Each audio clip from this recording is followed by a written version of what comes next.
கமலா ஸ்கூலுக்கு தாங்க ஃபஸ்ட்டு போயிடுச்சு. 13 வருஷம் ஆகுதுங்க அதுக்கு பள்ளிக்கூடத்துக்கு போய்.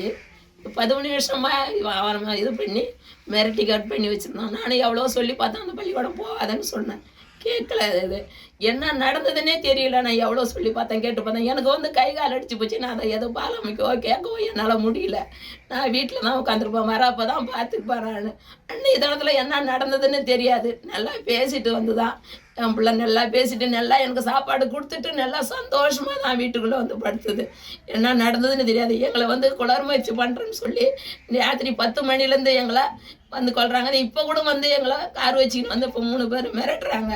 இது என்ன செய்யணும், என்ன போகணும்னு இது கடவுளை தான் பார்த்து எங்களுக்கு இது செஞ்சு கொடுக்கணும். எதுதான் போடணும். கடைசியாக பேசுனது விடிய கால அவங்ககிட்ட மட்டும்தான் ஃபோனை நேராக காசு வச்சுருந்து பேசுனது. கடைசியாக அந்த ஒரு நம்பர் அவனுடைய நம்பர் மட்டும்தான் இருந்தது. வேறு எதுவுமே கிடையாது. அது மட்டும்தான் இருந்தது.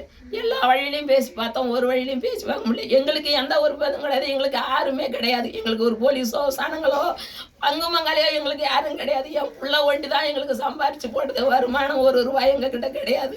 அந்த புள்ள சம்பாரிச்சதை வச்சு தான் நாங்கள் சாப்பிட்டுக்கிட்டே இருந்தோம்.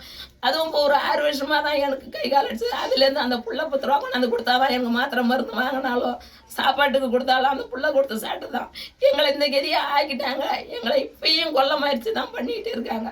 இப்பயும் கார் வச்சுக்கிட்டு ஆளுங்க வந்து எங்களை மிரட்டி கையெழுத்து வாங்குறாங்க, பேசுகிறாங்க. எதுவும் எங்களுக்கு தெரிஞ்சுக்கல.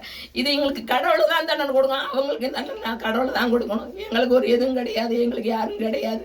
அவங்க தான் இங்கே தான் பார்க்கணும். நீங்கள் தான் எங்களுக்கு ஒரு ஏதாவது சொல்லணும். எங்களுக்கு வேறு வழி கிடையாது. நான் வந்து எதுவுமே நடக்க முடியாது. எங்களுக்கு காசு தரேன் அப்படின்னு சொல்லி கேட்குறாங்க. உங்களுக்கு ஒரு அமௌண்ட் வாங்கி தரேன்னு இப்போ வந்து கேட்குறாங்க. இப்போ என்ன கேட்குறேன், உனக்கு ஒரு அமௌண்ட் வாங்கி தரேன்னு சொல்லி. எனக்கு அமௌண்ட் வேணாம், நான் என்ன கூட்டி கொடுத்தா வாங்கி சாப்பிட்றேன். எனக்கு அமௌண்ட் வேணாம். என் பிள்ளைக்கு என்ன செஞ்சாங்கன்னு எனக்கு தெரியணும். என் பிள்ளைக்கு செஞ்சது எனக்கு தெரியணும். அதுக்குள்ளதை அவங்க அனுபவிக்கணும். எனக்கு காசுலாம் வேணாம் அப்படின்னு சொல்லிட்டுருக்கேன் நான். அதுக்கு என்ன அவங்க செய்ய போகிறாங்க, இன்னும் யார் வருவாங்கன்னு எனக்கு தெரியல. எனக்கு வந்து எதுவும் தெரியாது. நான் கிராமத்திலே பிறந்து வளர்ந்து விட்டோம். எனக்கு வந்து எதுவும் தெரியாது. இன்னார் இப்படி தான் அப்படின்னு தெரியாது. அவங்க வந்தவங்களே வந்து அவங்க வீடியோ கால் போட்டுக்கிட்டு வந்து அவங்க பையில் வச்சுக்கிட்டே என்கிட்ட உட்காந்து பேசுகிறாங்க. அது இன்னது செஞ்சாலும் செய்வாங்க அப்படிங்கிறது எனக்கு தெரியாது. கடமுடுல பக்கத்தில் இருந்த சொன்ன பிறகு தான் எனக்கு வந்து அவங்க வீடியோ கால் போட்டுக்கிட்டு அவங்க ஃபோனில் அங்கேருந்து காரை விட்டு இஞ்சி வரும்போதே அவங்க செஞ்சுருக்காங்க. ஆனால் அவங்க தான் கொண்டு போய் என் பொண்ணு அந்த பள்ளிக்கூடத்தில் காவை விட்டவங்க. இதுக்கு கடவுளை தான் தண்டிக்கணும்.